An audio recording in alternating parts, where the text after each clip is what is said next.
All you have to decide is what to do with the time that is given to you. We're going streaky! Yes!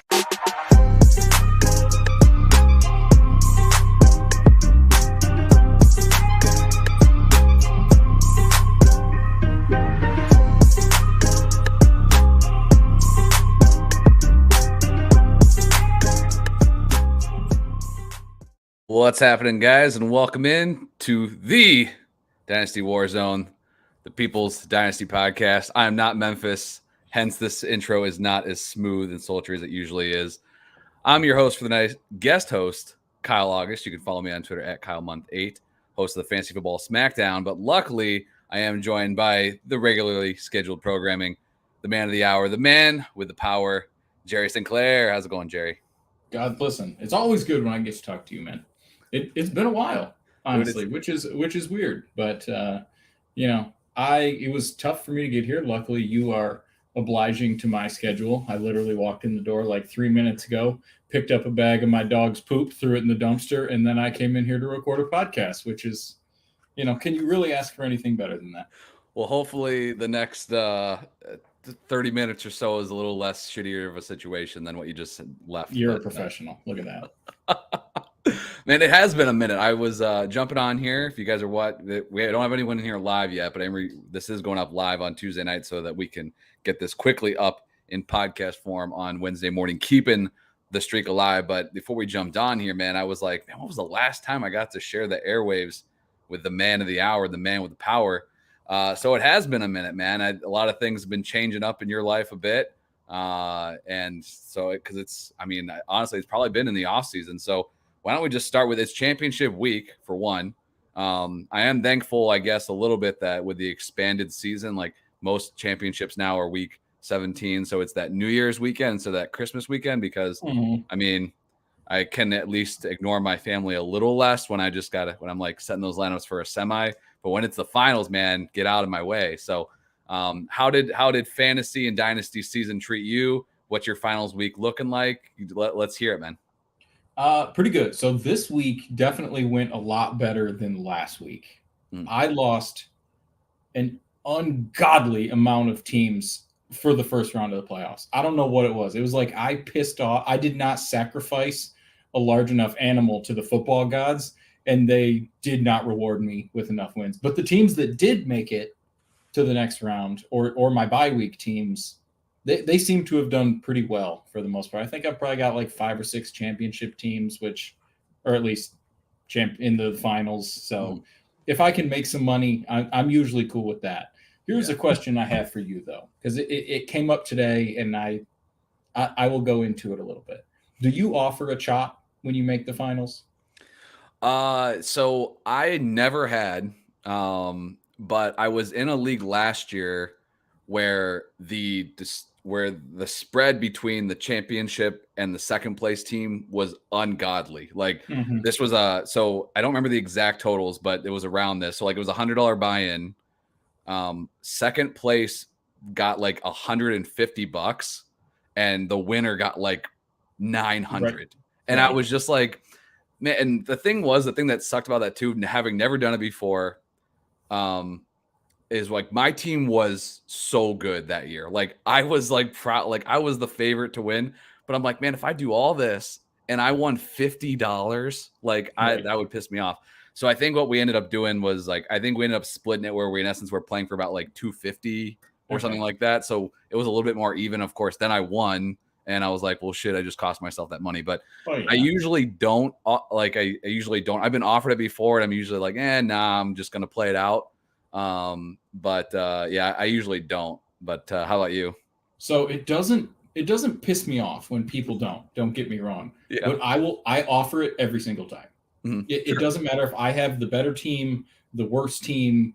I will at least offer it because it seems like the payouts skew towards first so much. And if we learned anything from like Shane Zylstra getting 2 touchdowns this week, like shit can just happen in the evil game that we play. 3 tutties. Well, it was 3 touchdowns. Sorry, I turned the Lions off at some Damn, point, so I must have missed that one. Robbing the man of a touchdown. They're probably the only 3 touchdowns Sorry. he'll have in his life. Sorry, I do apologize to Shane Z out there, but so I'll offer it pretty much every time. And if people want to compromise and be like, hey, we'll play for $50 or we'll play for $100, cool. Which I had a league, I messaged everybody I was in the finals with, hey, do you want to chop? And one guy was like, well, let's play for a little bit. That's why we're at least playing. Cool. Awesome. I have it's a home league. It's a home redraft league. It's just like a $50 buy-in. And I messaged the guy. I didn't even know who it was. I know who it is now that I have since talked to them. But at the time, I didn't realize who it was. Mm-hmm. And I just said, hey, do you want to chop it? And they never answered me. So once I found out who it was, I asked one of a friend of mine who's much closer. And I was like, hey, I don't have his number. Will you just see if he wants to chop? And he's like, yeah, you're not going to want to know what he said. And I was like, oh, okay. So not only did he say no, he said the only way he would do it is if I took less money than what second place got. What the hell? In what fucking world am I ever going to do that? So I was like, God. Okay, well, then we ride at dawn, sir. And I hope the bad juju bites you in the ass. So I am, part of me wants the Detroit Lions to win, but as long as Justin Fields drops a 40 bomb and the Lions win, I'm going to be living in heaven because I would really, really enjoy this W now. Just to be like, that's what you get. Yeah, but no kidding. Like for me, it's like you said before, you kind of led this off with like, if you make a little bit of money or, if you break even, like that's usually my strategy. I'm in so many damn leagues and, so that definitely helps, because I'm in more championships because I should be, I guess, like when you're in that many, right? But like for me, man, the banners hang forever, right? Trophy right here. Like this thing, hopefully trying to defend it this weekend. Like this is what matters, right? To see if I can see them up there. Oh, there it is, baby. Yeah. There they are. I like how I'm peeking like that. It's going to matter. Yeah, it's going to be better. But yeah, man, like the name on the trophy's forever. So whether I won, an extra $300 over or whether, because it's so fluky, in the playoffs, it truly is. And like, if you made it that far that you're in the final 2, I mean, holy hell, man, like that's a good run. Through a lot. Yes. So I feel, I definitely, and I guess I said I've taken it once. I did have another league I co-ran with a team, same situation. Like we split it. I think we ended up playing for $100 or whatever, where it was fairly even. And we won that one. So like we cost ourselves money, quote unquote, but like, again, like it just takes a little bit of the stress out of it for one, because it, I know for me, I definitely want to win and that's stressful enough. But then when it's like sitting there, even this past week, I went through the same hell that you went through in week 15. I was ass that week. I think I was in 9 quarterfinals and I won 1. Like that was it. Like my team this last week, much better. Like I went like 8 out of 10. And I play in too many damn leagues. So this, it's a good percentage, but whatever. So 8 out of 10 though, like much better. But like I was more stressed out on some because I was like, man, I just got to get in the money. Like I got to I just got to get there, So it can be, I think, I think giving you that answer is a little rough. A simple no would suffice. I believe. Exactly. Which would never piss me off. Like I understand. And he has a better team than me. No doubt about it. He scored more. He has a better record. I get it. It was just a super weird thing to and I was just like, oh, okay. No. First of all, we'll just play. That's fine. But. Yeah, that is rough. I would say on this topic too, because I commission too many damn leagues. Like I think of everything like through the commission. Bless your heart. Like I fucking hate commissioning leagues. I do it in my home leagues, and that's it. I will not do. Bless Neil's heart. He handles all of that stuff for the Patreon leagues because no, love y'all. Don't love y'all enough to do that. Yeah, it's there's enough like going on in a commission's like life, just like keeping everything together and all the ins and outs in the off season and stuff. So like if you are gonna split a pot like that, like for me, I don't, even if the 2 teams message me like, hey, we're gonna do it this way, I'm like, hey, I'm just giving the money the way it's in here and you guys settle it out. So like, if you have a commissioner that's willing to like send it the way you guys are asking, that's fine.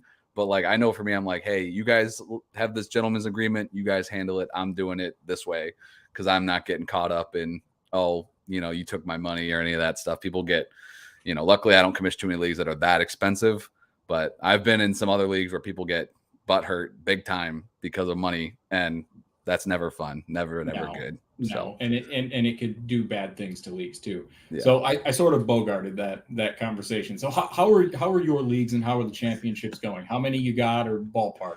Yeah, man. Honestly, people ask that question, like, how many leagues do you have in the playoffs? I have no idea. Yeah. I check on that Thursday and I'm like, well, do I have a matchup this week? Like, I have a good idea. Don't get me wrong, but I have no idea the number. Mm-hmm. I finally set, like, today. I didn't even know how many leagues I was in until I don't know how many I'm in. I counted today. Like, I was like, oh, okay. I knew I was like, I'm in the majority of my playoffs. That's good. Right. I knew that week 15 was one of the worst weeks I've had in a long time. And then this last week was solid. So the good thing is my main league I'm in with all my buddies, we're in year 12, made it to the championship. So feeling good about that. Defending this league behind me. And I'm in the championship in our IDP league that we're in with a bunch of our buddies, our Australian friends in Memphis in that league. My team, it had a little bit of a resurgence. You made you made it, man. I made the playoffs. You and I, that was one of the worst rebuilds I've had. Honestly, your single QB league, the TFFG, that's another one that I have poorly rebuilt that league. And Rockolution is the same thing, and I'm finally starting to like trickle back into relevance. But you and AJ have just stupid teams, so it's and that's going to take us to another question I have for you in a minute. But in that league, I should point out that I'm pretty sure out of the 12 teams, you and I were the only ones carrying the banner for the good old US of A in that league. So and then you left me, so I was stranded against 3 Aussies this weekend, and it was a battle. I had to earn that spot in the finals, but I'm playing our good friend AJ again, like third year in a row. Yeah, the 3 years we've been in the league, it's been you guys every year, right? Yeah. So one of us is getting a little chunk of change because he's got a dynasty pot in that. So if you win the league 2 out of 3 years, you get that. So him or I are getting it because he won the first year. When you've had such a bad team, I didn't even know that was a thing. I never was relevant enough. It's better to be lucky than good, though. I look at that team and it's been one of my best teams. But I'm just looking at it. I'm like, man, I got so lucky on some of those hits. But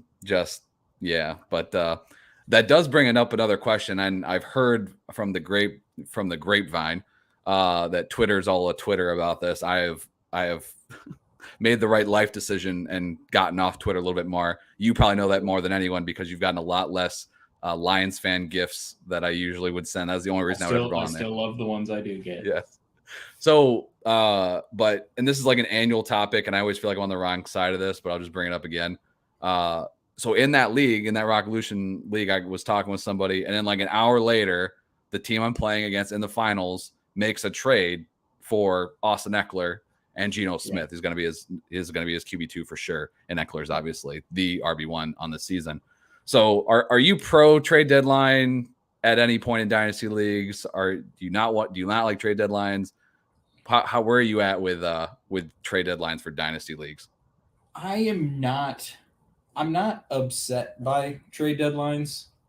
It does sort of suck though. Like, because a lot of those teams that I lost the first week, I lost Kyler Murray. So I'm trying to, because I had a lot of Kyler Murray and I'm trying to patch my teams together with, chewing gum and glue sticks, and it's just not working out. Yeah. And on top of that, like, I lose JT or something. So I like let's say you try and like you get lucky and somebody blows up. George Kittle, Brock Purdy loves him, you win, whatever. And you're going into the next week. Well, now you don't have JT and now you don't have Kyler Murray, and now you really got nothing, right? Mm-hmm. So like I like the opportunity to be able to stay relevant because you've earned it. You've earned your spot to be there. And also it helps rebuilders so much because when people are desperate, those firsts go flying out the door, which I have done a lot. And honestly, more so this year, it's like the teams that as soon as they beat me, they send me a trade. And Tyler Orginski just did that in one of the WarZone leagues.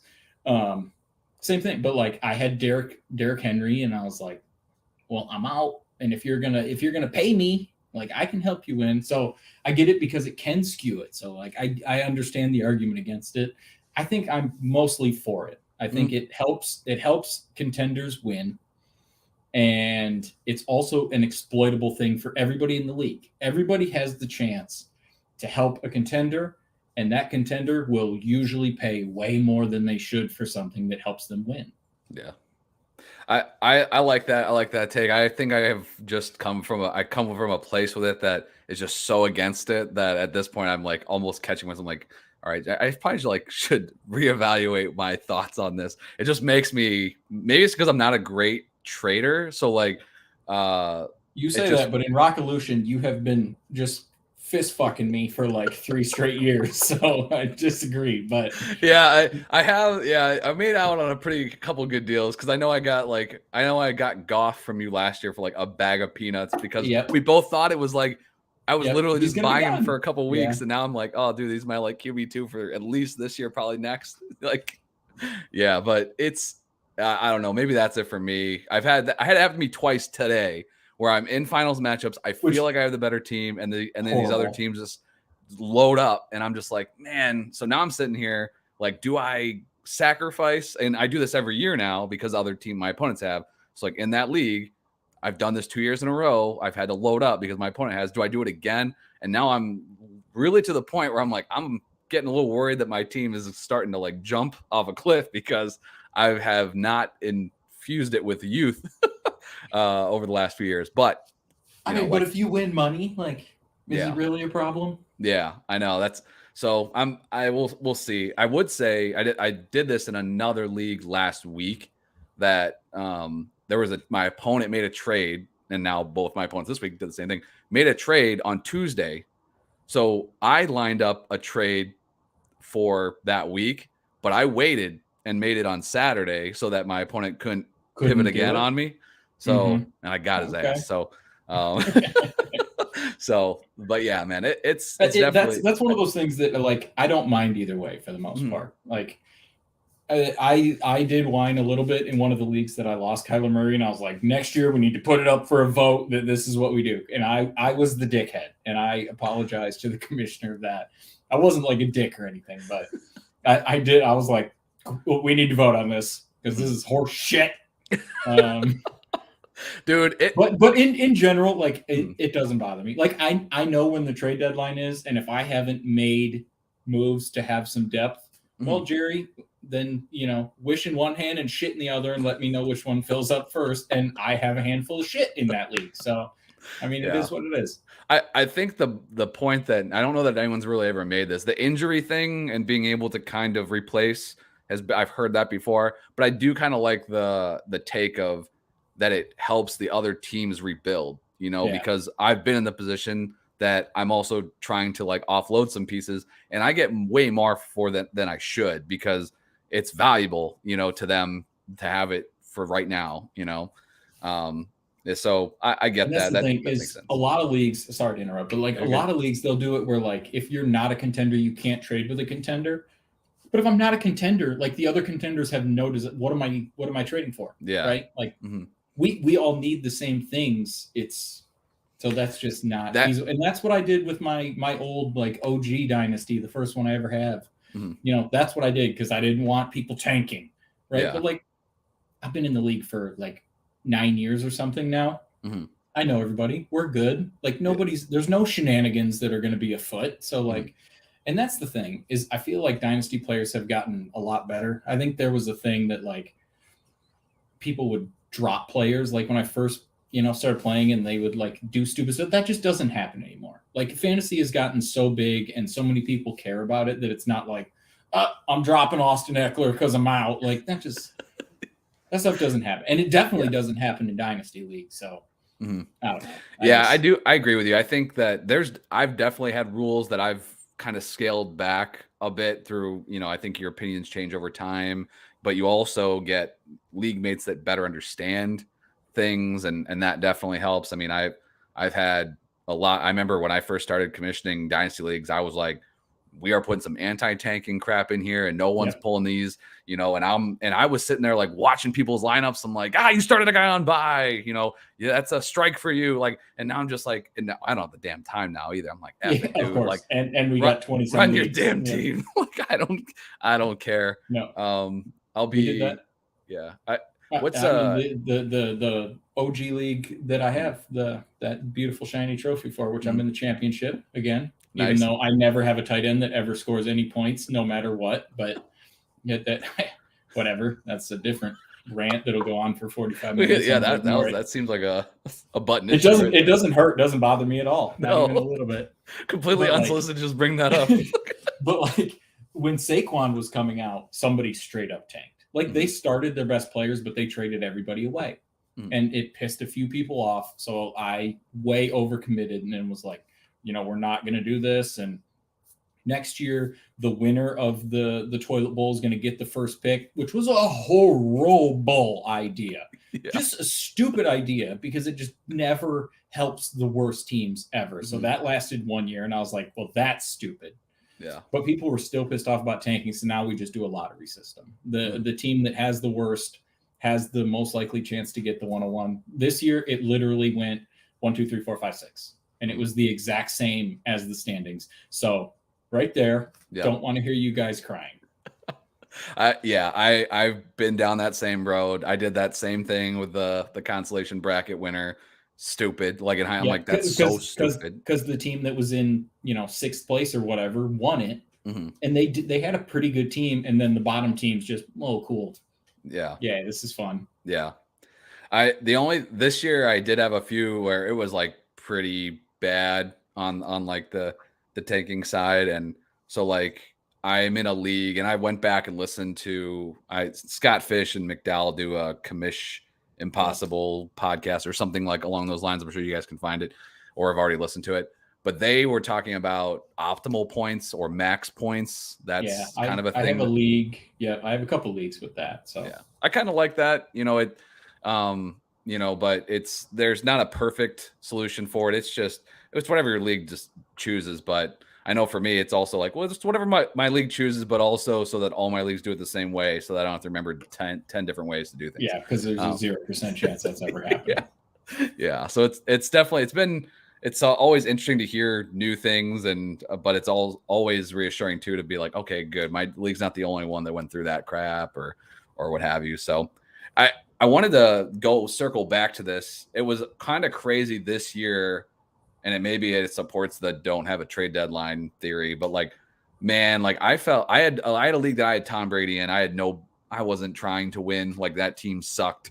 When Brady retired, I blew it up, and then the asshole came back, and I'm like, well, now I'm just sitting here with a pile of rubble, like, So I've sat on Brady like all year waiting for a quarterback to get injured, and no one got hurt. And then like the last like 3 weeks of they all got hurt. Lamar and Kyler. Yeah, and I'm sitting there, I'm like, I could have moved him. I think I got like Donovan Peoples-Jones. I was like, oh yay, But on the topic of Kyler, how did you handle that? Like, what's your thoughts on Kyler? I think we might have talked Memphis. I might have touched on this last week, but I own Kyler in a shit ton of leagues too. Me too, bud. He's kind of a polarizing player. I think he has been over the course of his career, and now with this injury, I've seen him kind of moved around a bunch. So how did you handle that situation? What's your thoughts on Kyler, kind of going forward?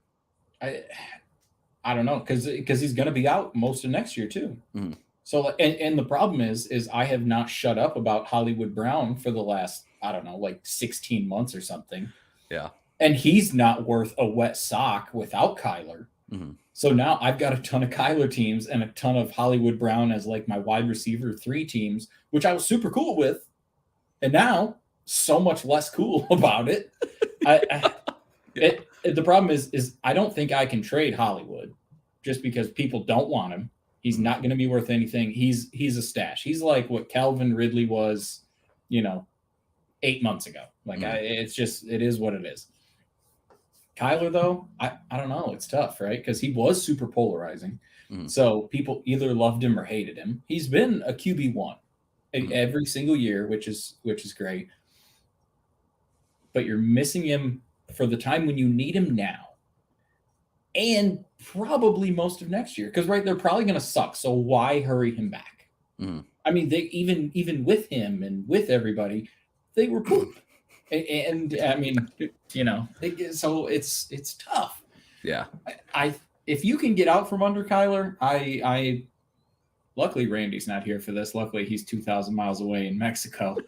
I think you got to move on from him. Yeah. I like for Daniel Jones, like it sucks, but I really Danny Dimes has been pretty damn good for what he's got. That dude, we talk about me trying to patch together a team with, bubble gum and glue sticks. That dude's got nobody. Richie Grant was a cast off, or Richie James. Not Richie James. Richie James out Richie, there. he sucks. Yeah, I mean, listen, I liked him when he was coming out, but Kenny Galladay, luckily he doesn't. I was hoping that Corey Coleman was still on that roster, but how far they were going down. Corey Coleman. Sorry, salt in the wound. Yeah, but did you move Kyler? Did you trade Kyler in any of those spots where you had him, or you still have him? I haven't, because the problem is a lot of them. You know what? I did. Who did I get for him? Shit. I haven't moved him a ton because a lot of the leagues I lost. So I'm just like, well. Oh, gotcha.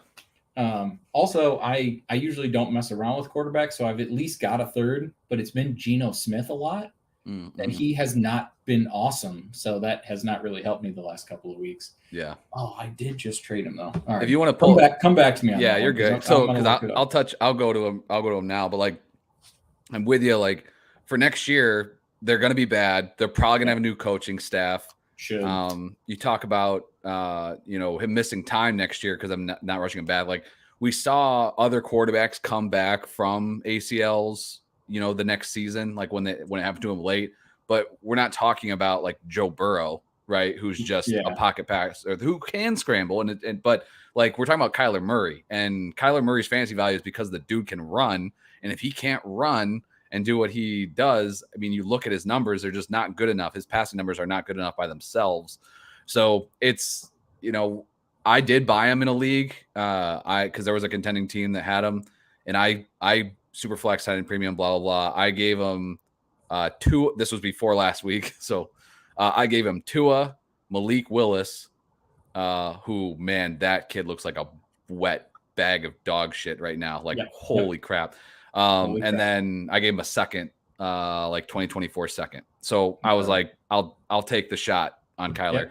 I also have Hollywood Brown in that league too, because I just traded for Hollywood Brown before that injury because I like Hollywood Brown a lot too. And damn it.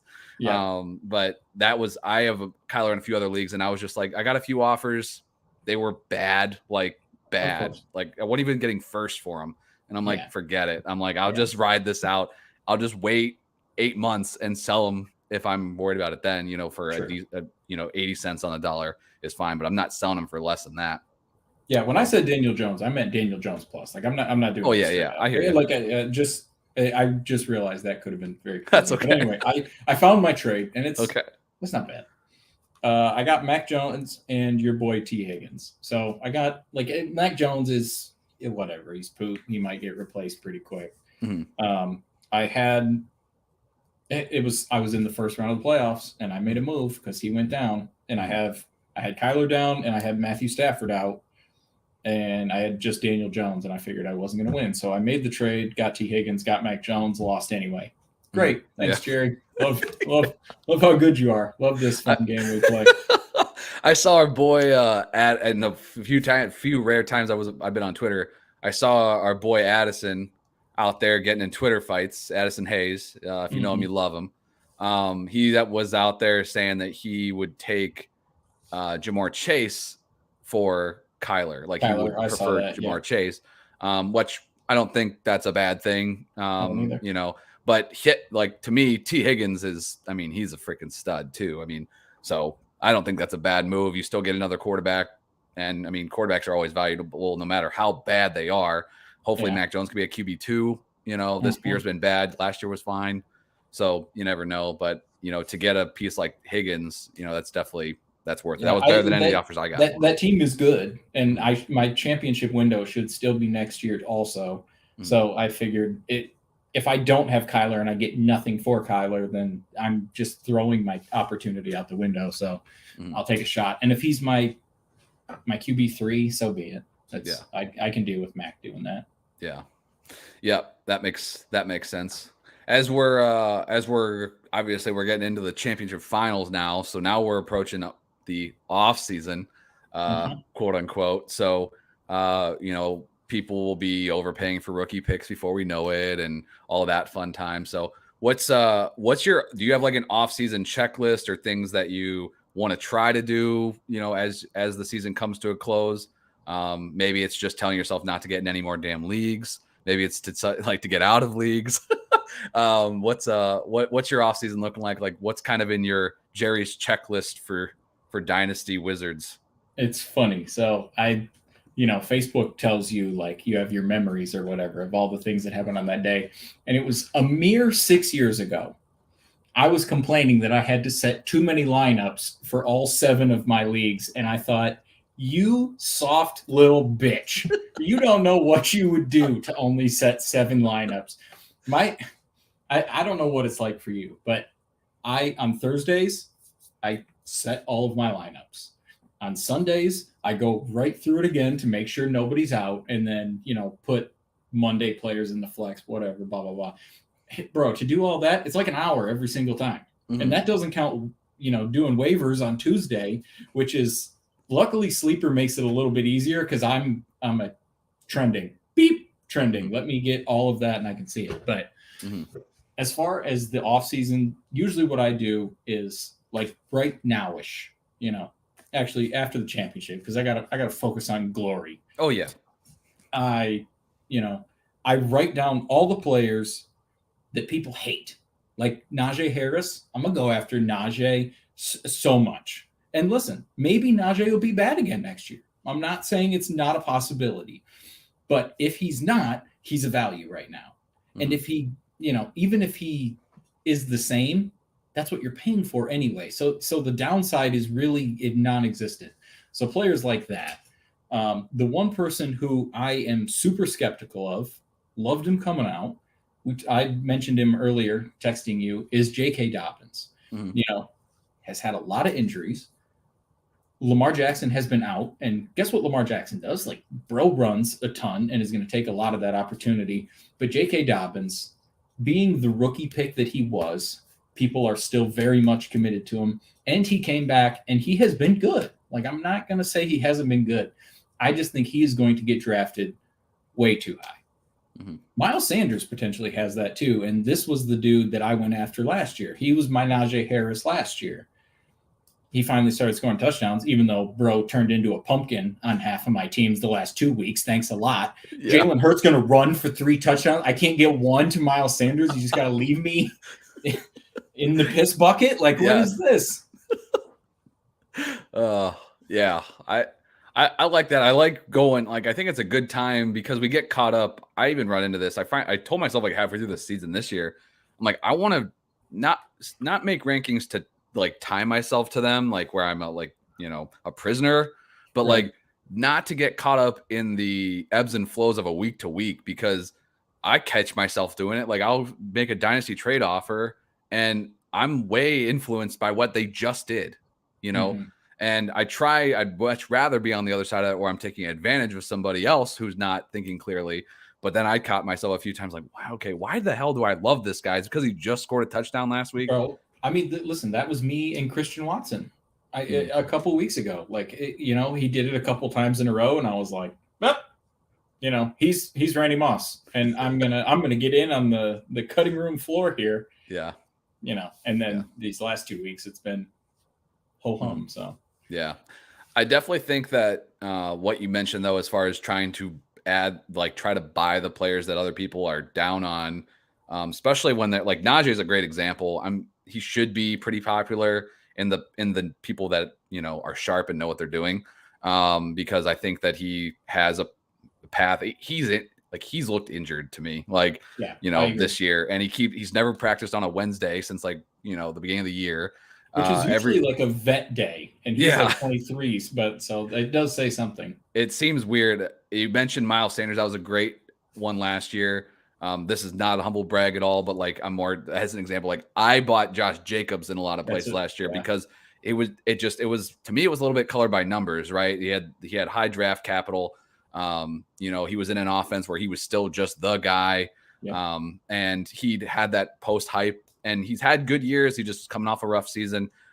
Them not picking up his 5th-year option also helped me get him at a way cheaper price. And man, did he give the double birds to Vegas? Everybody, all of them. It's been a fun year because of being able to add players like that. So I think those like players like Najee, like Jacobs was heading into last year, like Miles Sanders was heading into last year. Look for those players that where it's like their value's a little bit lower. You can buy them now, and like Jerry mentioned, like I think that there's is the larger chance that they just are what they are right now. Even if that's the case, that's what you just paid for, right? But they have that upside. Look for those types of players, and you know if you can get Najee Harris this offseason, I think you're going to get still a good 3-4 years of a really solid running back. And like how likely are they to draft somebody or pick somebody up that's going to like cut into them? That's like the Josh Jacobs situation. Like it was unlikely. Like someone like David Montgomery, that's a different story. Like he has been an RB1 and he's been like the most boring RB2 that has ever existed in fantasy the other years of his life. Yeah. But what are the chances that somebody is going to come in that's really going to gut him? Exponentially higher than somebody like Najee. So like I just Najee it's a weird situation because he has been like you said, he does look hurt, but it's been ugly. And there's people in redraft leagues that took him 102. I probably did it in one of them because I would have. Yeah. If I had the 102, I don't know if I had the 102, and just been absolutely poop. But anybody for you that you just think is going to get way overdrafted or way underdrafted or? Yeah, I think that I really want to try to buy up some of these sophomore wide receivers heading into next year. I think Jameson Williams being active and catching two deep passes and that's it. Like he to me seems like an easier one to kind of buy. I know Memphis is probably out there somewhere beating the living hell out of a Traylon Burks punching bag at the moment, but I'm looking to add him. Like I think that all these sophomore receivers didn't really hit at the level we were expecting. So I think that their value is going to be a little bit lower. So those are guys that I'm trying to target. I think that the player you mentioned this earlier, because you're like, who's the player that you think is going to overdraft? I think J.K. Dobbins is going to be overvalued. I think Dameon Pierce is the guy for me. There you go. I didn't even think about Pierce. He is it's just a crap team. And like, he probably will get another year because they are so bad. Like, are they really going to spend draft capital on like, I think you can, if you have Pierce and you can't get rid of him at a good price, you can live with like, hey, 2023, he's probably still going to be what he was last year. Maybe even better, you know, but then there's a cliff. There's a big ass one. So Dameon Pierce, the other one for me is Pacheco in Kansas City. Yeah. I mean, I love watching that kid run, but I mean, there is a level of draft capital that I need to see in a player to really believe. And when they're throwing the ball to 30-year-old Jerick McKinnon nonstop, and this dude can't catch a pass, like that's not good, you know. So those are two players that, like, you know, and it's easy to remember these young guys because rookies are always more fun. But like those two guys are players that I'm probably not going to pay up for on a on a startup price or in a trade. And then those going to be sophomore wide receivers, this year's rookie class of wide receivers. I'll definitely take a look. I think Watson's probably one that maybe a little bit too high, like for me to pay up. Like you're probably paying it pretty high as far as his value's been. But otherwise, I mean, part of me wishes Mike White wouldn't have lost all of his ribs in a war or whatever the hell, because I think Garrett Wilson's really good. And even with Mike White, like he's been fine. And I think he's got a lot more higher upside too. So I think when you look across the board, these rookie wide receivers from the 2022 class, those are guys I'm going to be looking at. But I definitely think you need to, as a dynasty owner, you should be kind of taking inventory, find the players that you like, whose value might be a little bit lower, and try to see if you can acquire those players now. One thing that I always tell people too, and you can go way down the rabbit hole on this stuff, but definitely keep an eye on players' contracts and situations, because you do not want to buy. Like, if you go out and buy David Montgomery tomorrow, you better sure as shit know that dude's contract's coming up. So what team is he going to be on? And you can take advantage of those situations sometimes. It's risky, but like I know I've done that in a few spots where I'll get a guy. 'Cause I'm like, hey, change of scenery's coming, and then maybe it's and then you're kind of gambling, but also to just, for one, Spotrac, I yes. cannot tell you how many times I have Googled blah blah blah's contract, because it's so critical in this game, and if you're not doing it, you need to be doing it. That's a good point. Yeah. But also, like, I do that for old guys a lot, like, which is why I have lots of Zeke, and I have some Kamara, and I have some Dalvin Cook. They're still under contract, and their dead cap is stupid. Like, Alvin Kamara, he's playing next year. I don't know who wants to hear it. I know he's only scored 2 touchdowns in 2 games or whatever. Bro is going to be the starting running back of the New Orleans Saints next year. And we can just, if you have him, you better just hope it gets better, because it was gross. But he's going to be there, and Dalvin Cook's going to be there. And, Zeke is still going to be there. So, Tony Pollard, he's like the Chase Edmonds of the modern day. I say that, but like, Chase Edmonds is still in the league. Don't get me wrong, but like, he's like the guy that every time he gets an opportunity, he looks good, and then he gets his own gig, and you're like, oh, you're a pumpkin, awesome. And I just feel like if Tony Pollard were ever to go somewhere and be the guy, he would just be a pumpkin. But that's a who knows? That's a unknown. It's it's for sure if and I'm probably just giving this away to anyone, because I have a lot of faith in who's listening to this, but like, if there was ever a hacker out there that wanted to just infiltrate every piece of information that has ever existed on any of my devices, just embed something in Spotrac and I would be doomed. I'm there like 8 times a day. I'm literally there all the time. But the best part is I always just Google it and then follow it from Google. I never actually go to the true site. But that Cowboys running back situation just pisses me off. Like, they had Pollard on this team for so long, and they're like, oh, okay, now's the time. Like, guess what? Dude's free agent. Like, so yeah. Whenever at least before this year, I always said that.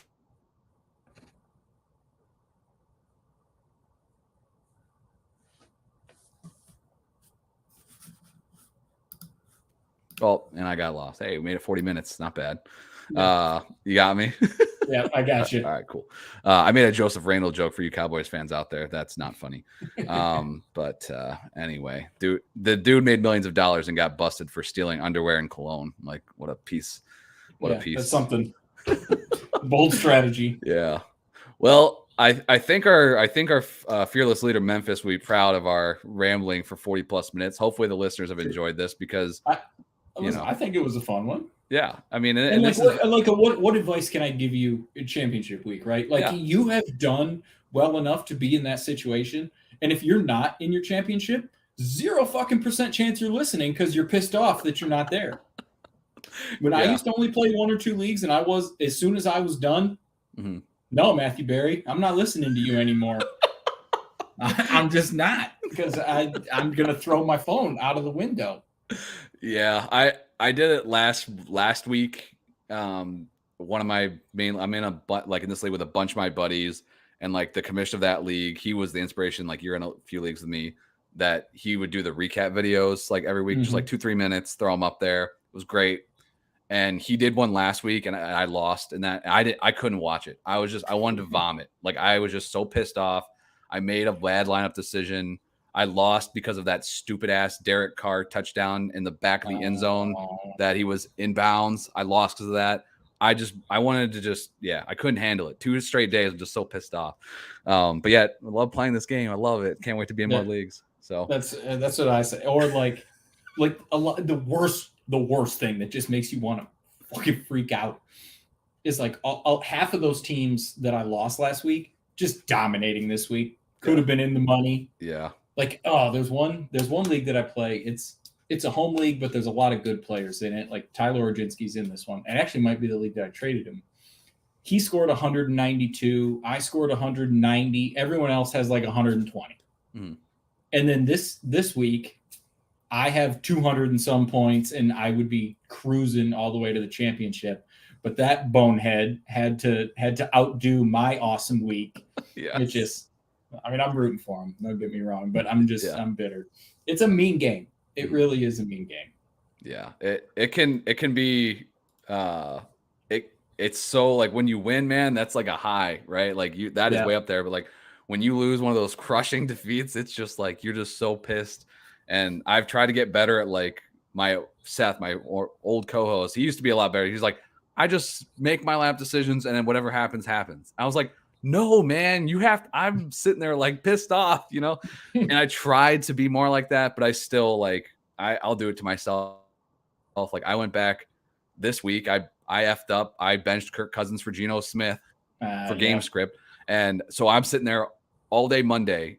I'm sitting there like, now I'm down 24. I'd only be down 12 if I would have started the right QB. If I lose by less than 12, I'm going to freak out. So then like I'm watching and then like in Monday Night Football and I get my 12 points like that Keenan Allen style. Boom. And I'm like, hell yeah. But then I'm sitting there I'm like, come on. Like I need more. Like, because if I lose, gave you more. it was just the worst. So like, I'm sure you guys can all relate to that, but oh man, this game could be. I am a scoreboard watcher for sure. It's not. I like. There are people that don't. There's probably like 4 or 5 leagues that I will really check like continuously during the season, but in the playoffs, it's all the time. Yeah. Refreshing. Or, you know, because I have Sleeper and I'm a dope. So I have all the notifications whenever they get a big play on. Oh, no. Yeah. Jerry, oh, yes. Handle that. Oh, well, it's wonderful for one. But the problem is like sometimes I know I'm playing against those same players in a different league. So I'm like, don't do that to me. But, oh, yeah, absolutely. Oh my God. Because sometimes you get the one that's like 63-yard tutty and you're just like, your just nipples are hard and you're just having a great time. Love this. I love this game sometimes. It is so fun. Dude. And honestly, it's just like, the passion for it and the joy. Like my buddy, the redraft league, the trophy that I have up here, I lost in the first round. I've won it 4 times total, which is twice as many as anybody else. He has never made the championship. This is our 12th season. It's literally the last plaque we have. We got to figure out what we're going to do. We ran out of placards. He's never made the championship, and he's playing his brother for the championship this week. And I was like, you know, we have talked shit, right? Like I have rubbed it in his face for a decade plus that I have 4, and he has never even been to the championship. But I was like, you know, as soon as who played Justin Herbert, he was going against Justin Herbert, and he fumbled in the 4th quarter, and you know, he's texting me going crazy, like he was just, and I was like. I think I'm going to root for him, like as much just because he is so unbelievable, and we don't win any money. Like it's just like it's like our, you know, we're chubby and we're out of shape, and I live 600 miles away. Another guy lives in Wyoming. Don't ask what's in Wyoming. Nothing. But you know, it's like the competition that we have still, like even as like old dudes in our 30s who would roll our ankles if we ever tried to play like a pickup basketball game or something. Yeah. So it's just like, it's fun. And this is the week when it's the most fun or the most horrible, because losing in your championship of like a league that you are so passionate about makes me want to flip my table over. Like it's horrible. Yep. I'm with you. I had that last year, and weirdly enough, my main league that we started with all my buddies, our longest run. This is our 12th year, and I made it to the championship last year, and I was facing a good buddy of mine who'd been in from the beginning. He made it to the finals like 3 times, never won, and he's the loudest mouth in the league. So like nobody wanted him to win, and I blew it last year. So we had to listen to him all year about it. And luckily, I'm back there again. So I just, and I'm like a freak too. Like in that league, I have stats for every owner. Like in this league, like I used to be even more, but like I don't have the time. But like, so I know everyone's record all the time. I know where everyone finished.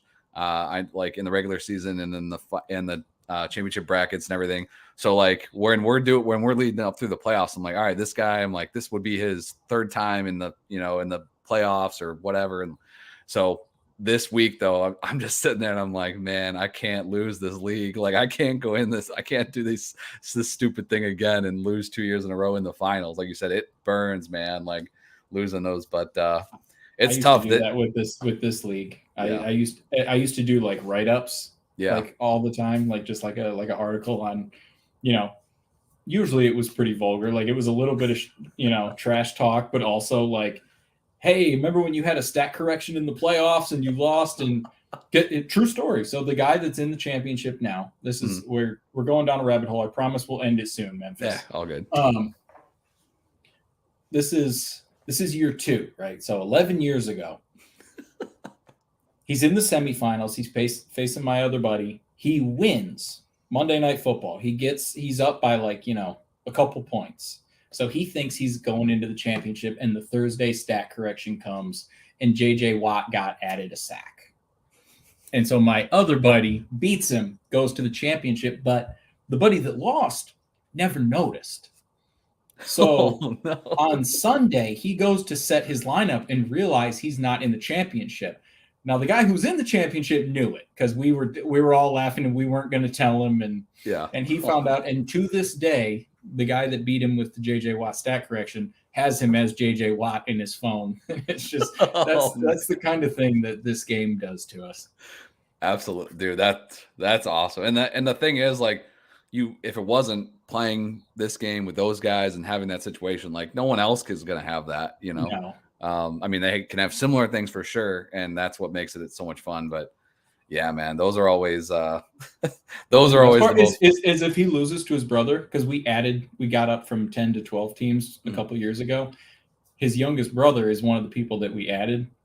So if he beats him for the championship after my buddy who's never been in it for 12 years, I'm going to fucking die laughing. And I'm going to rub that in his face too. Oh, this game is great. Dude, it is a blast. This weekend's going to be it's so in leagues like that, it's way more fun too, because if in more casual leagues, and we're in those too. Yep. Like when it gets to the finals, the only people that give two shits are the two people in the finals. Like everyone else like could really care less. They're like, see you next year. Call me when the drafts start, happening. But like when you have leagues where everyone's pretty invested, that they're all still paying attention, and it makes it a lot more fun because, those are the ones that are the most sweet. Those are always the leagues I'm always kind of like, prioritizing a little bit more, trying to make sure that people know that I'm the best at this. Listen, you've seen me in person, right? I'm not the tallest guy in the world. I have a bit of a Napoleon complex. I will absolutely talk shit if I win a league. And that is not different for Patreons. I'm in 2 Patreon championships. If you motherfuckers think I'm going to take it easy on you if I win, you are mistaken. I promise you that. There will be a Stone Cold GIF or 2 with me with the belt. There we go. Yeah, it was funny. Our buddy you were mentioning, Neil, earlier, he like while we were doing this, he tagged everybody in the Patreon for like who's in the finals matchup. So it's definitely, especially those leagues when you're playing against people that are putting a lot into it. That's the most fun. So if you're not a Patreon member, you should be. But if you're not in those leagues, man, you're missing out because it's so much fun to play with people that are going at it and a lot more fun than just I have my work league that I won last year. I didn't even care. Like it was just like whatever, right? Those ones stink, but and of course karma got me this year. I think I had my worst team I've ever had in my entire life. But no one remembers my championship, but they sure as hell remember my like 3-10 record or whatever the hell happened there. So, all right, man. Any parting words as we're wrapping this thing up? We're keeping the streak going, holding it down for Memphis. But any parting words here as we're sending these guys off to their championships? No, man. I mean, I wish you all the best of luck. I know what this week can be, and I know it's stressful, and we're you're probably thinking about don't tweak too much. That's what I'll say. Because you are going to stress out on Thursday and on Sunday and on Monday already. So just let it be. Trust your gut. Trust who got you here. Yep. Don't overreact. Things are going to happen. Bills, Bengals, Monday night, shit's going down. So like, so many championships it's gonna be crazy. Last tangent, in my main league that I've been rambling about forever, tonight, I had already advanced teams that were going at it on Monday Night Football. They ended up being less than 2-point spread, and I didn't really care who I faced. But then I looked at the teams, and the one team has Stephon Diggs and Devin Singletary, and the other team had no Bengals or Bills. I'm like, please, just God, and I don't have any Bengals or Bills on my team. Right. It's like, please, God, just let the other guy win so that on Sunday night I can go to bed and just be done. And now I'm gonna have, and of course he didn't win, so now I have to face Stephon Diggs and Devin Singletary, and no lead will be comfortable for me. Like, I could be up by 100, and I'll be sitting there like, Jesus God, no! Like, let's just get me through this day. So next Monday, I'm going to be a wreck. No matter what. I guess I hope I'm a wreck, because if I'm not a wreck, that means I lost already, and that would be shit. So, but yeah, I think that's great advice. Don't tinker too much. Do you guys know what got you here? Play your guys, and just you're playing the best of the best at this point. So it's tough to win these things. So enjoy it if you do, and I'm sure Memphis will be back next week to talk about some of his postseason finals and championships, and it'll be a good time. So stay subscribed and tune in. Thanks for hanging out with Jerry and myself. I never know what Memphis, what does he say? A better place for people in Dynasty. What does he say? We're just leaving it right there. I'm not even going to correct you. That's how it's going. All right. I'm ending this thing. See you guys. Later.